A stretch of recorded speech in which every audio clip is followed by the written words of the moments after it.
Welcome to Sweet Life Beat Life. We hope this video helps. Welcome to a quick guide on cooking Xiaomi, the grain. We're talking about a super nutritious, small-seeded grain, not the smartphone company.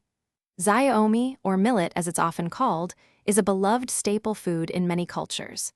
It's naturally gluten-free and incredibly versatile, making it a fantastic addition to your kitchen pantry. Let's explore how easy it is to prepare this ancient grain at home.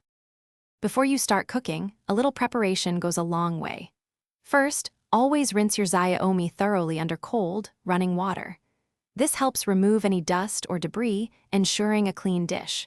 For an even better texture and slightly faster cooking time, consider soaking the grains for about 30 minutes. Just drain them well afterwards, and you're ready for the next step. Cooking Xiaomi on the stovetop is wonderfully straightforward. The key is using the right water-to-grain ratio, typically 2 cups of water for every 1 cup of Xiaomi.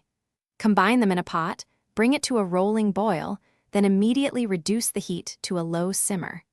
Cover the pot tightly and let it cook for about 15 to 20 minutes until all the water has been completely absorbed. Once you master the basics, you can easily elevate your Xiaomi. Try lightly toasting the dry grains in a pan for a few minutes before adding liquid. This really brings out a nutty flavor. Instead of just water, consider using vegetable or chicken broth for a savory boost. Cooked Xiaomi is incredibly versatile, perfect for pilafs, warm breakfast porridges, or even as a gluten-free thickener in soups. So why should you add Xiaomi to your diet? Well, for starters, it's naturally gluten-free, a fantastic option if you have dietary restrictions. It's also packed with fiber, protein, and vital minerals like magnesium and phosphorus, offering a real nutritional punch.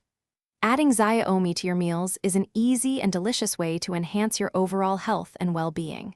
Give it a try soon. Thanks for watching. Consider subscribing if we helped you.